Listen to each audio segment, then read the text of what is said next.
नीवा Bupa ratio 2.0 दोस्तों ऐसा plan है जो बहुत कम टाइम में बहुत ज्यादा फेमस हो गया। वहीं नीवा बुपा एस्पायर इसी कंपनी का सबसे लेटेस्ट हेल्थ इंश्योरेंस प्लान है। इन दोनों प्लान्स की जो लॉन्च डेट है उनके बीच में काफी कम गैप है। तो ऐसे कौन से फीचर्स और कवरेजेस रहे जो कि नीवा बुपा रेशो 2.0 के अंदर नहीं दे पाई और नीवा बुपा एस्पायर प्लान के अंदर उन्हें पूरा करने की कोशिश की गई है।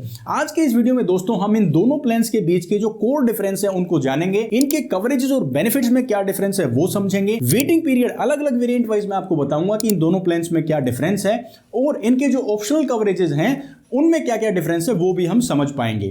आज का ये वीडियो कंप्लीट देखने के बाद आपके मन में जो इन दोनों प्लान्स के डिफरेंस को लेकर जो डाउट है वो बिल्कुल क्लियर हो जाएगा और आप इजीली समझ पाएंगे कि इनमें से कौन सा प्लान आपकी मेडिकल जरूरतों को पूरा करता है और आपको लेना चाहिए और किस प्लान की आपको जरूरत नहीं है। तो देरी नहीं करते हैं और आइए फटाफट वीडियो को शुरू करते हैं। इन दोनों प्लान्स का दोस्तों जो सबसे फंडामेंटल फीचर है वो है booster plus benefit. Booster plus benefit ये कहता है कि जो भी सम इंश्योर्ड बीमित राशि आप पूरे साल में इस्तेमाल नहीं करेंगे वो अगले साल आप कैरी फॉरवर्ड कर सकते हैं। अगले सालों में इस्तेमाल नहीं करेंगे तो उससे अगले सालों में कैरी फॉरवर्ड कर सकते हैं। लेकिन ऐसे कैरी फॉरवर्ड करने की जो मैक्सिमम लिमिट है उसी आधार पर उसी बेसिस पर इन दोनों प्लान्स के अंदर अलग अलग वेरिएंट बनाए गए हैं। जैसे कि बूस्टर प्लस बेनिफिट की अगर बात करें रेशो 2.0 प्लान के अंदर तो यहां पर टोटल 5 वेरिएंट आज के दिन फिलहाल हैं। पहला वेरिएंट है ब्रॉन्ज, दूसरा है गोल्ड, तीसरा है ब्रॉन्ज प्लस, तीसरा है प्लेटिनम प्लस और फाइनल पांचवां वेरिएंट है टॉप वेरिएंट टाइटेनियम प्लस। यहां पर आप कितने रुपए तक आपका बूस्टर प्लस बेनिफिट इकट्ठा कर पाएंगे? अगर आपने लिया है खाली ब्रॉन्ज प्लान तो 3 गुना तक अपना बूस्टर प्लस बेनिफिट आप एक्यूमुलेट कर सकते हैं। जो भी इस्तेमाल नहीं होगा वो कैरी फॉरवर्ड होता रहेगा जब तक आपके ये बेसिक सम इंश्योर्ड का 3 गुना तक नहीं हो जाता। गोल्ड वेरिएंट के अंदर 10 गुना तक, ब्रॉन्ज प्लस के अंदर 3 गुना तक, प्लेटिनम प्लस के अंदर 5 गुना तक और टाइटेनियम प्लस प्लान के अंदर 10 गुना तक बूस्टर प्लस बेनिफिट आप इकट्ठा कर सकते हैं। अब यहां पर जब बात हो रही है बूस्टर प्लस बेनिफिट की तो मान लो आपका सम इंश्योर्ड किसी भी प्लान के अंदर 10 लाख रुपए, हम मान लेते हैं प्लेटिनम प्लस प्लान है और आपका 10 लाख रुपए सम इंश्योर्ड है तो आपका बूस्टर प्लस बेनिफिट कितना जा सकता है? 5 टाइम्स तक। तो 10 लाख से वो इकट्ठा होते होते 50 लाख रुपए तक आप अपना बूस्टर प्लस बेनिफिट एक्यूमुलेट कर सकते हैं और आपका सम इंश्योर्ड इसके अलावा होगा। यानी प्लेटिनम प्लस प्लान के अंदर 10 लाख रुपए की पॉलिसी 60 लाख रुपए के सम इंश्योर्ड तक जा सकती है, जिसमें 5 गुना तो आपका बूस्टर प्लस बेनिफिट है और बेसिक सम इंश्योर्ड उसके अलावा है। यानी 50 लाख बूस्टर प्लस बेनिफिट और 10 लाख रुपए अलग से बेसिक सम इंश्योर्ड। ऐसे ही टाइटेनियम प्लस प्लान में 10 लाख रुपए वाली पॉलिसी 1 करोड़ 10 लाख रुपए तक जा सकती है और ब्रॉन्ज प्लस प्लान में 10 लाख रुपए वाली पॉलिसी 40 लाख रुपए तक जा सकती है अपना सम इंश्योर्ड इकट्ठा करते करते बूस्टर बेनिफिट के द्वारा। अब वहीं पर एस्पायर प्लान के अंदर इंश्योरेंस कंपनी क्या चेंज लेके आई है, पहले तो यहां पे वेरिएंट्स एक बार समझ लेते हैं। टोटल 4 वेरिएंट्स है, 5 के बजाय gold plus, diamond plus, platinum plus और टाइटेनियम प्लस। यहां पर कंपनी ने क्या किया है, आपकी जो बूस्टर प्लस की लिमिट है ना वो आपकी एंट्री एज से लिंक कर दी है। यानी जिस एंट्री एज में आप ये पॉलिसी खरीदेंगे, जिस एज में आप ये पॉलिसी पहली बार खरीदेंगे वो डिसाइड करेगी आप किस वेरिएंट के अंदर कितना मैक्सिमम बूस्टर प्लस बेनिफिट इकट्ठा कर सकते हैं। जैसे कि बात करते हैं एंट्री एज अगर आपकी 35 साल से पहले की है, अगर आपकी एज 35 साल से कम है कोई भी प्लान लेते टाइम तो आप मैक्सिमम बूस्टर प्लस बेनिफिट इकट्ठा कर पाएंगे इन वेरिएंट्स के हिसाब से। गोल्ड प्लान की बात करें तो 3 गुना, डायमंड में 5 गुना, प्लेटिनम में 10 गुना और टाइटेनियम प्लस में भी 10 गुना तक बूस्टर प्लस बेनिफिट आप इकट्ठा कर सकते हैं। वहीं पर अगर आपकी एंट्री एज जो है वो 36 से 45 साल के बीच में है एस्पायर प्लान के अंदर तो ये जो आपका बूस्टर प्लस बेनिफिट है ये थोड़ा सा घट जाएगा, ये लिमिट थोड़ी सी कम हो जाएगी। गोल्ड प्लान के अंदर 2 गुना तक, डायमंड प्लस प्लान के अंदर 3 गुना तक, प्लेटिनम प्लस और टाइटेनियम प्लस प्लान के अंदर 5-5 गुना तक आप बूस्टर प्लस बेनिफिट इकट्ठा कर पाएंगे। वहीं अगर आपकी एंट्री एज 46 साल या उससे ज्यादा है, जब आप ये पहली बार पॉलिसी ले रहे हैं और आपकी एज 46 या उससे ज्यादा है तो आपका बूस्टर प्लस बेनिफिट बिल्कुल ही कम रह जाएगा। गोल्ड प्लस में तो 1 टाइम्स यानी कि बेसिक सम इंश्योर्ड से डबल और आपका डायमंड प्लस के अंदर 2 टाइम्स, प्लेटिनम प्लस में 3 टाइम्स और टाइटेनियम प्लस में भी 3 गुना तक बूस्टर प्लस बेनिफिट इकट्ठा कर पाएंगे। यानी दोनों प्लान्स के बूस्टर प्लस में क्या बेनिफिट है, एक तो वेरिएंट के हिसाब से इनकी मैक्सिमम लिमिट अलग है लेकिन एस्पायर प्लान के अंदर आपकी एंट्री एज बहुत मायने रखती है, जबकि रेशो 2.0 के अंदर एंट्री एज का कोई भी बैरियर नहीं है। आपका डायरेक्टली वेरिएंट पे डिपेंड करेगा कि आप कितना बूस्टर प्लस बेनिफिट इकट्ठा कर पाएंगे। अगला इंपॉर्टेंट फीचर आता है दोस्तों लॉक द क्लॉक। ये काफी यूनिक फीचर कंपनी लेके आई थी रेशो 2.0 प्लान के अंदर कि जब तक आप अपनी पॉलिसी में कोई भी क्लेम फाइल नहीं करेंगे आपका जो एज बेस्ड प्रीमियम है वो चेंज नहीं होगा। मान लो आज मेरी एज है 32 साल की और मैं 42 साल की एज तक कोई क्लेम नहीं लेता हूं तो उस एज में भी मैं 32 साल की एज वाला प्रीमियम ही पे करूंगा, मेरा प्रीमियम एज वाइज बढ़ेगा नहीं क्योंकि मैंने कोई भी क्लेम फाइल नहीं किया है। जब मैं क्लेम फाइल करूंगा तो जिस एज में मैंने वो क्लेम फाइल किया है उस एज ग्रुप का प्रीमियम मुझसे आगे रिन्यूअल में चार्ज किया जाएगा और lock the clock feature deactivate हो जाएगा क्लेम लेने के बाद। लेकिन ये आपको हर वेरिएंट में नहीं मिलता है। जैसे कि रीएश्योर 2.0 की बात करें तो ब्रॉन्ज, गोल्ड और ब्रॉन्ज प्लस वेरिएंट में आपको लॉक द क्लॉक का जो फीचर है वो नहीं मिलता है। टॉप के जो दो प्लान है प्लैटिनम प्लस और टाइटेनियम प्लस, यहां पर ये फीचर आपको अवेलेबल मिलेगा। एस्पायर प्लान की बात करें तो कंपनी कहती है गोल्ड जो वेरिएंट है इनका, जो बेस वेरिएंट है उसके अंदर लॉक द क्लॉक फीचर नहीं है। डायमंड प्लस और प्लैटिनम प्लस में ये रहेगा। टाइटेनियम प्लस में ये वाला फीचर नहीं है। यहां पर कंपनी एक स्टेप आगे गई है और कंपनी ने एक नया फीचर दिया है lock the clock plus. Lock the clock plus क्या कहता है? एस्पायर प्लान के अंदर एक बेनिफिट है मिरेकल के नाम से, जिसके अंदर मैटरनिटी से जुड़ा हुआ यानी चाइल्ड बर्थ से जुड़ा हुए जो कवरेजेस हैं वो दिए जाते हैं। अगर मैटरनिटी से जुड़ा हुआ कोई भी क्लेम आ जाता है तो भी टाइटेनियम प्लस वाला जो लॉक द क्लॉक फीचर है वो डीएक्टिवेट नहीं होगा। हालांकि मैटरनिटी का कोई क्लेम अगर आ जाता है डायमंड प्लस और प्लैटिनम प्लस प्लान में तो आपका लॉक द क्लॉक फीचर, क्योंकि यहां पर इसे क्लेम माना जाएगा और ये डीएक्टिवेट हो जाएगा। तो लॉक द क्लॉक प्लस जो है वो क्या डिफाइन करता है? मिरेकल बेनिफिट यानी कि मैटरनिटी बेनिफिट का जो क्लेम है उसे क्लेम नहीं माना जाएगा और ये वाला फीचर सिर्फ टाइटेनियम प्लस प्लान में आपको मिलेगा। डायमंड प्लस और प्लैटिनम प्लस प्लान के अंदर अगर कोई भी क्लेम आ जाता है चाहे वो मैटरनिटी का ही क्यों ना हो तो आपका lock the clock feature deactivate हो जाएगा और गोल्ड प्लस प्लान में तो लॉक द क्लॉक का फीचर है ही नहीं। अब दोस्तों बारी आती है वेटिंग पीरियड की, यानी दोनों प्लान्स में कौन सा इलाज, कौन सी ट्रीटमेंट कितने टाइम के बाद कवर की जाएंगी। तो इसमें जो सबसे पहली कैटेगरी आती है वो 30 डेज स्टैंडर्ड एक्सक्लूजन, यानी पहले 30 दिन कोई भी सिकनेस या इलनेस का क्लेम आप फाइल नहीं कर सकते हैं। ये दोनों प्लान्स में सेम वेटिंग पीरियड रहेगा। नेक्स्ट बारी आती है स्पेसिफिक डिजीज की, यानी जो स्लो ग्रोइंग इलनेस है जिनको होने में थोड़ा सा टाइम लगता है उनका वेटिंग पीरियड है 24 महीने और ये भी दोनों ही प्लान्स के अंदर सेम है। लेकिन अगर बात करते हैं प्री एग्जिस्टिंग डिजीज की वेटिंग पीरियड की, प्री एग्जिस्टिंग डिजीज यानी ये वो कंडीशन है जो पॉलिसी लेते टाइम आपको पहले से है और आप इंश्योरेंस कंपनी को डिक्लेयर करते हैं ये पॉलिसी लेते टाइम, तो उनका वेटिंग पीरियड कितना रहेगा अलग अलग वेरिएंट वाइज समझ लेते हैं। अगर रेशियो 2.0 प्लान की बात करें तो प्री एग्जिस्टिंग डिजीज का वेटिंग पीरियड है पहले जो बेस के 3 प्लान है ब्रॉन्ज, गोल्ड और ब्रॉन्ज प्लस के अंदर 48 महीने का, 4 साल आपको वेट करना होगा। लेकिन जो टॉप के दो वेरिएंट्स है प्लैटिनम प्लस और टाइटेनियम प्लस, यहां पे सिर्फ 36 महीने का ही वेटिंग पीरियड आपको देखने को मिलेगा। अब दोस्तों बात करते हैं एस्पायर के प्री एक्सिडेंट डिजीज के वेटिंग पीरियड की। तो यहां पे जो इसका बेस वेरिएंट है गोल्ड प्लस, यहां पे वेटिंग पीरियड है प्री एक्सिडेंट डिजीज का 48 महीने का। डायमंड प्लस, प्लैटिनम प्लस और टाइटेनियम प्लस, इनका जो वेटिंग पीरियड है वो 36 महीने का ही वेटिंग पीरियड रहेगा प्री एक्सिडेंट डिजीज के लिए। मिरेकल बेनिफिट यानी कि मैटरनिटी से जुड़ा हुआ जो वेटिंग पीरियड है वो कितना है? 9 महीने का, यानी पॉलिसी खरीदने के बाद एस्पायर प्लान के अंदर आप कोई भी मैटरनिटी का क्लेम नहीं ले पाएंगे। हालांकि रेशियो 2.0 के अंदर इस तरह का कोई कवरेज है ही नहीं, तो वहां पे वेटिंग पीरियड भी एप्लीकेबल नहीं है। अब यहां पर मिरेकल की बात हुई है तो अब हम समझते हैं कि मिरेकल से इंश्योरेंस कंपनी क्या क्या कवरेज आपको देती है एस्पायर प्लान के अंदर। अब दोस्तों आता है इन दोनों प्लान्स के बीच का सबसे बड़ा डिफरेंस और उस डिफरेंस का नाम है मिरेकल बेनिफिट फीचर। ये फीचर आपको मैटरनिटी से जुड़ी हुई सुविधाएं देता है क्योंकि कंपनी ने इसकी टैगलाइन दी है सेलिब्रेटिंग पेरेंटहुड, यानी कंपनी सेलिब्रेट कर रही है कि आप पेरेंट बने हैं तो हम आपको कुछ एक्स्ट्रा कवरेज इसके जरिए पॉलिसी में देना चाहते हैं। क्या क्या एक्स्ट्रा कवरेज मिलती है वो एक बार लिस्ट देख लेते हैं, उसके बाद कंडीशंस में बताऊंगा कि क्या कंडीशन एप्लीकेबल होंगी इस बेनिफिट के ऊपर। सबसे पहली कवरेज है एंटीनेटल चेकअप्स, यानी कि जो प्रेग्नेंट मदर है उनको जो कलर्ड अल्ट्रासाउंड है, सोनोग्राम्स, डिलीवरी से पहले जो भी टेस्ट करवाने पड़ते हैं वो मिरेकल बेनिफिट के सम इंश्योर्ड के अंडर कवर किए जाएंगे। वैक्सीनेशन ऑफ एक्सपेक्टिंग मदर, यानी जो मदर है उनके जो वैक्सीन होते हैं जो उनको टीकाकरण किया जाता है वो भी इस प्लान के अंदर इस मिरेकल बेनिफिट के अंदर कवर किया जाएगा। डिलीवरी के चार्जेस कवर्ड है, नॉर्मल चाहे सी सेक्शन दोनों डिलीवरी इसमें कवर की जाएंगी। सरोगेसी मदर, यानी आप सरोगेट डिलीवरी चाहते हैं यानी बायोलॉजिकल मदर कोई और है तो उसको भी इस प्लान के अंदर कवर किया जा सकता है। असिस्टेड रिप्रोडक्शन ट्रीटमेंट जैसे कि आईवीएफ की तरह के आप प्रोसीजर अगर आप करवाना चाहते हैं तो वो भी मिरेकल बेनिफिट के सम इंश्योर्ड के अंदर आप ले सकते हैं। इनफर्टिलिटी का इलाज भी मिरेकल बेनिफिट के अंदर लिया जा सकता है। Legally adoption of a child, यानी बायोलॉजिकली अगर ऐसा पॉसिबल नहीं है कि बेबी कंसीव नहीं हो रहा है और आप बच्चे को लीगली एडॉप्ट करना चाहते हैं तो लीगली एडॉप्शन के चार्जेस भी आप मिरेकल बेनिफिट के सम इंश्योर्ड के अंदर कवर कर सकते हैं। Newborn baby cover from day 1, जब बच्चा पैदा होता है उस टाइम से लेकर 91 डेज तक, जब तक वो पॉलिसी में ऐड नहीं किया जाता तो उस टाइम तक के भी जो न्यूबॉर्न बेबी से जुड़ी हुई कॉम्प्लिकेशंस की कवरेज है वो इस बेनिफिट के अंडर लिए जा सकते हैं। अब ये सारी कवरेजेस तो हैं, लेकिन इसके लिए कुछ कंडीशंस हैं, वो क्या क्या है वो भी समझने बहुत जरूरी है। सबसे पहला तो वेटिंग पीरियड है। पॉलिसी खरीदने के 9 महीने तक आप इस तरह का कोई भी क्लेम नहीं ले सकते हैं। मैटरनिटी से जुड़ी हुई जो भी कॉम्प्लिकेशन है वो मिरेकल सम इंश्योर्ड से ही पूरी की जाएंगी। आप अपनी पॉलिसी का basic sum insured miracle benefit के लिए यूज नहीं कर सकते हैं। वैक्सीन एज लिस्टेड, यानी जो भी टीकाकरण होगा एक्सपेक्टिंग मदर का, वो वैक्सीन जो आपको स्क्रीन पर दिखाई दे रहे हैं इस लिस्ट में से होंगे, तभी उन्हें मिरेकल बेनिफिट के अंडर कवर किया जाएगा। और बायोलॉजिकल मदर का इस पॉलिसी में होना जरूरी है, यानी जो मदर डिलीवरी जिनकी होगी वो इस पॉलिसी में पॉलिसी होल्डर होना उनका जरूरी है।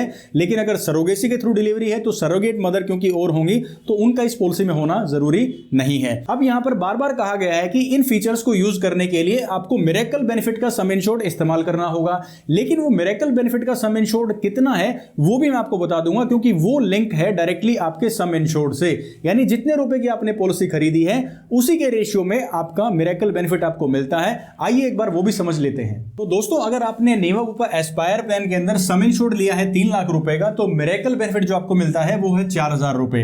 5 लाख रुपए का सम इंश्योर्ड है तो 5,000 रुपए, 7.5 लाख रुपए का सम इंश्योर्ड है तो 10,000 रुपए, 10 लाख रुपए का सम इंश्योर्ड है तो 12,000 रुपए मिरेकल बेनिफिट का मिलेगा, 15 लाख रुपए का सम इंश्योर्ड है तो 15,000 रुपए, 20 और 25 लाख रुपए की अगर आपने पॉलिसी ली है तो 20,000 रुपए, और 50 लाख या 1 करोड़ रुपए का प्लान आपने लिया है तो 25,000 रुपए का मिरेकल बेनिफिट आपको इतने सम इंश्योर्ड के अगेंस्ट मिल जाता है। अब यहां पर एक सवाल आता है कि भाई ये 5, 10, 12, 15,000 रुपए में इतने में डिलीवरी चार्जेस कैसे कवर होंगे?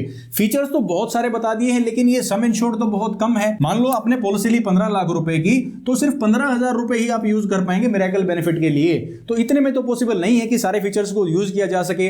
तो कंपनी कहती है कि यहां भी आप चिंता ना करें, आप इस सम इंश्योर्ड को, मिरेकल सम इंश्योर्ड को कैरी फॉरवर्ड कर सकते हैं। यानी मान लो पहले साल आपने पॉलिसी खरीदी और आपने कोई भी क्लेम मिरेकल बेनिफिट का नहीं लिया, तो यहां पर आप इस 15,000 रुपए को कैरी फॉरवर्ड कर सकते हैं सेकंड ईयर पॉलिसी में। यानी अगले साल आपका मिरेकल सम इंश्योर्ड कितना हो जाएगा? 15 + 15 30,000 रुपए। इस साल भी आपने क्लेम नहीं लिया कोई मिरेकल बेनिफिट का, तो अगले साल ये 45,000 रुपए हो जाएगा। यानी ये सम इंश्योर्ड वैसे तो कम है, लेकिन आप इसे कैरी फॉरवर्ड करके एक्यूमुलेट कर सकते हैं और साथ में एक साथ इस्तेमाल भी कर पाएंगे। नेक्स्ट जरूरी फीचर है दोस्तों रीएश्योर प्लस। ये बहुत ही जरूरी फीचर्स है, लेकिन ये दोनों ही प्लान्स में अवेलेबल है, यानी कोई डिफरेंस नहीं है। रीएश्योर प्लस इतना जरूरी है कि रीएश्योर 2.0 प्लान का नाम ही इस रीएश्योर फीचर के ऊपर रखा गया है। अब इस फीचर की कुछ खास कैरेक्टरिस्टिक्स है, वो क्या है? सबसे पहले कैरेक्टरिस्टिक है कि ये लाइफ टाइम में सिर्फ एक बार इसको ट्रिगर होना चाहिए, उसके बाद ये लाइफ टाइम अवेलेबल रहेगा इस्तेमाल करने के लिए। मान लो कोई भी पहला क्लेम आता है, उस क्लेम के ऊपर आपका रीएश्योर प्लस बेनिफिट ट्रिगर हो जाता है, यानी एक्टिव हो जाता है, यानी उस पहले क्लेम में आप इसे इस्तेमाल नहीं कर पाएंगे। उसके बाद नेक्स्ट कोई भी क्लेम आएगा तो रीएश्योर प्लस बेनिफिट में आपका सम एश्योर्ड जो है, सम इंश्योर्ड जो है वो हमेशा अवेलेबल रहेगा क्लेम में इस्तेमाल के लिए। दूसरा फीचर है इसका अनलिमिटेड टाइम्स ये रीएश्योर होगा, यानी जब भी आपकी बीमित राशि खत्म हो जाएगी दोबारा से ये रीएश्योर रिचार्ज बेनिफिट आ जाएगा। कितना आएगा? लेकिन maximum up to basic sum insured. जितने रुपए की आपकी पॉलिसी है, मान लो आपकी पॉलिसी है 20 लाख रुपए के सम इंश्योर्ड की, तो उस लिमिट से ज्यादा ये रीएश्योर बेनिफिट नहीं देगा।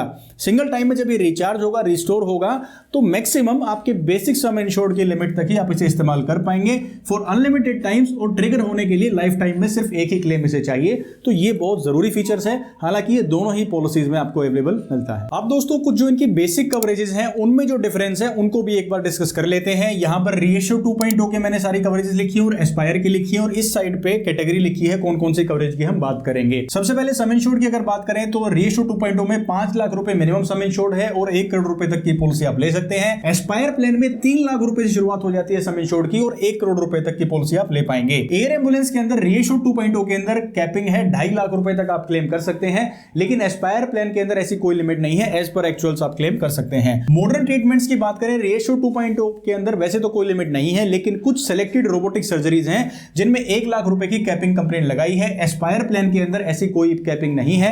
मॉडर्न ट्रीटमेंट्स भी कवर्ड एज पर एक्चुअल्स रहेगी। इसके बाद बारी आती है day care procedure, home care treatment, domiciliary treatment, Ayush treatment या रोड एम्बुलेंस।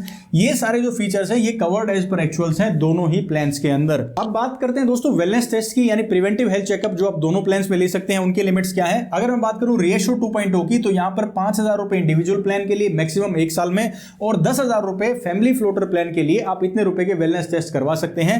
हालांकि यहां पर एक कंडीशन है कि कैशलेस ये टेस्ट होने चाहिए, तभी आप क्लेम कर पाएंगे। यहां पर एज पर सम इंश्योर्ड है और कैशलेस वाला क्लोज एप्लीकेबल नहीं है एस्पायर प्लान के अंदर।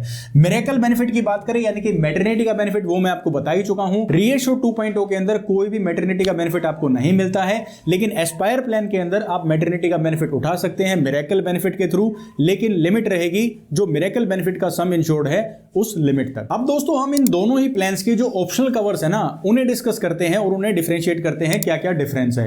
ऑप्शनल कवर से आप क्या कर सकते हैं, ये एड ऑन है जिनको आप चूज करके अपनी जो पॉलिसी की कवरेज है उसे मॉडिफाई कर सकते हैं। और यहां पर खास बात क्या है, जो रेशियो 2.0 प्लान है उसके जो ऑप्शनल कवर्स हैं ऑलमोस्ट उससे डबल ऑप्शनल कवर्स कंपनी ने एस्पायर प्लान के अंदर दिए हैं और यहां पर कंपनी ने कुछ नया करने की भी कोशिश की है। तो आइए समझते हैं ऑप्शनल कवर्स क्या है दोनों प्लान्स के। रेशियो 2.0 की बात करें तो सेफगार्ड और सेफगार्ड प्लस ये आप हमेशा से ही देखते आए हैं, नेवा वूपा में एड ऑन रहे हैं।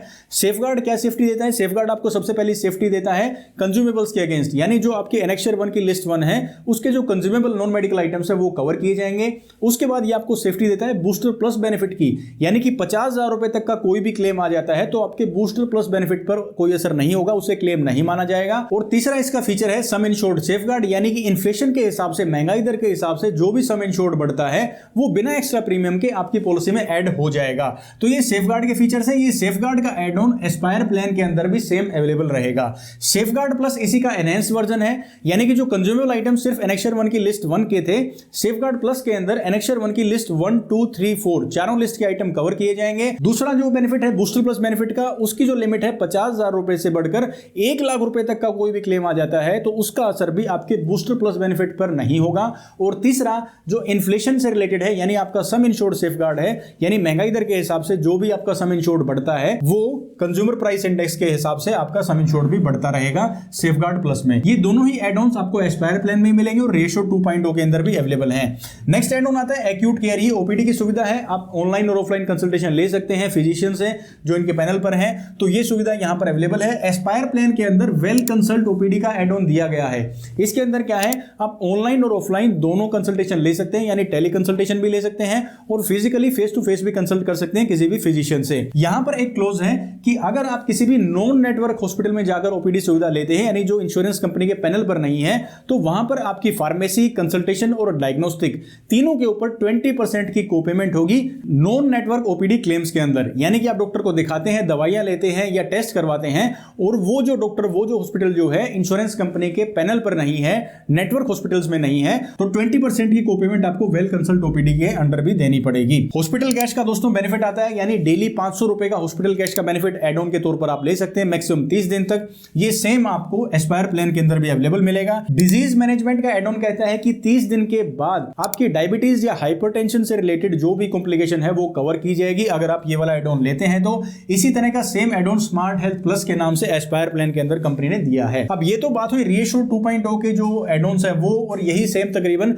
एस्पायर प्लान के अंदर भी अवेलेबल है। लेकिन एस्पायर प्लान के अंदर क्या एक्स्ट्रा है वो एक बार बात कर लेते हैं। पहला यूनिक एड ऑन आता है दोस्तों कैशबैक के नाम से। ये एक डिजिटल वॉलेट है, यानी आप अलग अलग रिन्यूअल के टाइम पे यहां पर रिवॉर्ड अर्न कर सकते हैं और आगे फ्यूचर में अपनी पॉलिसी रिन्यू करवाते टाइम, ओपीडी के टाइम या डायग्नोस्टिक्स में, फार्मेसी में ये वाले रिवॉर्ड्स को भी यूज करके आप अपने पैसे को बचा सकते हैं। रिवॉर्ड आपको कैसे मिलते हैं? पहला, कोई भी अगर आप रिन्यूअल कराएंगे क्लेम फ्री ईयर का, यानी पूरे साल में कोई भी क्लेम नहीं आता है और जब आप पॉलिसी रिन्यू करते हैं तो आपको टोटल प्रीमियम पर 10% के हिसाब से आपके रिवॉर्ड पॉइंट जो है वो कैशबैक के अंदर डिपॉजिट हो जाएंगे इस वॉलेट के अंदर।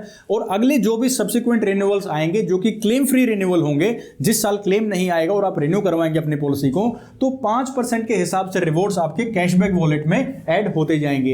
यूज आप इनको अलग अलग जो सर्विसेज है, मेडिकल सर्विसेज, उनमें कर सकते हैं। रिन्यूअल के लिए भी इस पैसे को, इस करेंसी को इस्तेमाल किया जा सकता है। फ्यूचर रेडी का एड ऑन आता है। फ्यूचर रेडी क्या कहता है कि ये गारंटीड एडिशन देता है आपके स्पाउस की। मान लो अभी आपके पास अपनी इंडिविजुअल पॉलिसी है और फ्यूचर में जब आपकी शादी होगी तो आपके बेटर हाफ भी इस पॉलिसी में ऐड होंगे, तो उनका गारंटीड एडिशन होगा, उन पे कोई टर्म्स एंड कंडीशन एडिशन के लिए नहीं लगाई जाएंगी। और दूसरा बेनिफिट क्या है, जो भी इस पॉलिसी के अंदर इंडिविजुअली अपने वेटिंग पीरियड ओवर किए हैं वो सारे वेटिंग पीरियड आपके बेटर हाफ, आपके स्पाउस के भी ओवर माने जाएंगे, उन्हें भी वेव किया जाएगा। फास्ट फॉरवर्ड की बात करें, यानी अगर आपने मल्टी ईयर पॉलिसी खरीदी है, मान लो 2 या 3 साल की पॉलिसी खरीदी है, तो अगले आने वाले सालों के बेनिफिट्स भी आप पहले साल में इस्तेमाल कर पाएंगे अगर आपने ये वाला एड ऑन लिया है तो। पर्सनल एक्सीडेंटल कवर में परमानेंट टोटल डिसेबिलिटी या परमानेंट पार्शियल डिसेबिलिटी या फिर एक्सीडेंटल डेथ। इस पॉलिसी पीरियड में कोई भी ऐसा एक्सीडेंट हो जाता है और उस एक्सीडेंट होने के 365 दिन के अंदर permanent total disability, permanent partial disability या फिर डेथ हो जाती है किसी भी इंश्योर्ड पर्सन की, तो वो पर्सनल एक्सीडेंटल कवर के अंदर क्लेम की जा सकती है। पीईडी मॉडिफिकेशन यानी कि प्री एग्जिस्टिंग डिजीज का जो वेटिंग पीरियड है 48 महीने का और 36 महीने का,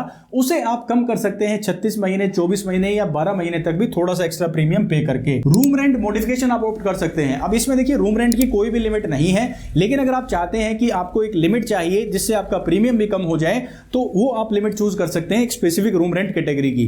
हालांकि क्लेम के टाइम पर जो लिमिट आपने चूज करी है अपने रूम रेंट की, उससे ऊपर वाले रूम की कैटेगरी अगर आप लेते हैं तो आपके टोटल क्लेम अमाउंट से प्रोपोर्शनेट डिडक्शन की जाएगी, यानी इसका असर आपके पूरे क्लेम अमाउंट पर होगा। तो ये सोच समझकर ही एड ऑन आप लें। कोपेमेंट और डिडक्टिबल के भी ऑप्शन कंपनी ने दिए हैं। कोपेमेंट आप चूज कर सकते हैं 10 या 20% की। डिडक्टिबल के ऑप्शन दिए हैं 20,000, 30,000, 50,000 और 1 लाख रुपए का। तो वो डिडक्टिबल का ऑप्शन भी आप चूज कर सकते हैं अगर आप चाहते हैं क्लेम शेयरिंग बेसिस पर पे किया जाए ताकि आपका प्रीमियम सस्ता हो सके। तो ये सारे टोटल जो ऑप्शनल कवरेजेस हैं मैंने आपको बता दिए हैं, दोनों में क्या डिफरेंस है आप यहां से समझ सकते हैं कि कंपनी ने क्या चेंजेस लाने की कोशिश की है एस्पायर प्लान के अंदर। अब दोस्तों रिएशो 2.0 और एस्पायर प्लान के सारे डिटेल्ड कवरेजेस, इनमें डिफरेंस, जो इनके वेटिंग पीरियड है उनमें डिफरेंस, वेरिएंट्स में क्या क्या डिफरेंस है, वो सब मैंने आपको बता दिया है। ऑप्शनल कवरेजेस भी आपने समझ लिए हैं कि दोनों प्लान्स में कंपनी ने क्या क्या अलग अलग ऑप्शनल कवरेजेस देने की कोशिश की है। अब यहां पे जो मेन चीजें मुझे समझ में आती है कि दोनों प्लान्स के अंदर जो मेजर डिफरेंस है वो क्या है, वो ये कि एस्पायर प्लान के अंदर कंपनी ने एक छोटे एज ग्रुप को टारगेट करने की कोशिश की है। ये मुझे दो फीचर्स से समझ में आता है। सबसे पहला तो है बूस्टर प्लस बेनिफिट। कंपनी ने यहां मैक्सिमम बेनिफिट उन पॉलिसी होल्डर्स को दिया है जिनकी एंट्री एज 35 साल से कम है। उसके साथ साथ जो दूसरा फीचर ऐसा इंडिकेशन देता है वो है मिरेकल बेनिफिट, यानी मैटरनिटी का बेनिफिट अलग से फीचर देने का भी यही मकसद है कि जो कम एज ग्रुप के जो क्लाइंट्स हैं वो इस पॉलिसी को खरीदें, और उन्हें ही इस प्लान के जरिए टारगेट किया गया है। और कुछ ऑप्शनल कवरेजेस में भी जैसे कैशबैक वॉलेट है या कुछ डिजिटल फीचर्स ऐसे दिए गए हैं जो कि मिलेनियल्स को ही टारगेट करते हैं। वहीं रेशियो 2.0 में कोई एज से रिलेटेड कोई ऐसी लिमिट्स या फिर ऐसी बाउंडेशंस नहीं है जिसमें कोई भी इस प्लान को ले सकता है। ना ही तो बूस्टर प्लस में कोई लिमिट दिखती है और ना ही मैटरनिटी का कोई फीचर रेशियो 2.0 में दिया गया है। तो यहां से आपको क्लियरली एक आइडिया हो जाएगा कि कौन सी पॉलिसी आपकी मेडिकल जरूरतों को पूरा करती है और आपको वो लेनी चाहिए, और कौन सी पॉलिसी आपके काम की नहीं है या आपको उस प्लान की जरूरत नहीं है। और दोस्तों मैं ये उम्मीद करता हूं अपनी इस एक्सप्लेनेशन के जरिए मैं इस अपनी कोशिश में थोड़ा बहुत तो कामयाब जरूर हुआ हूं। अगर आपको इस वीडियो में दी गई जानकारी समझ में आई है, आपको लगता है कि इस वीडियो ने आपके लिए कुछ वैल्यू क्रिएट की है, तो आप वीडियो को लाइक कर सकते हैं। और अगर आप हमारी इस कोशिश से खुश हैं तो आप हमारे चैनल का हिस्सा भी बन सकते हैं हमारे चैनल को सब्सक्राइब करके। तो दोस्तों अब मुझे यानी हरविंदर सिंह को दीजिए इजाजत। मैं आपसे मिलूंगा अगली वीडियो में। तब तक के लिए आप अपना ख्याल रखिए, खुश रहिए और स्वस्थ रहिए। जय हिंद।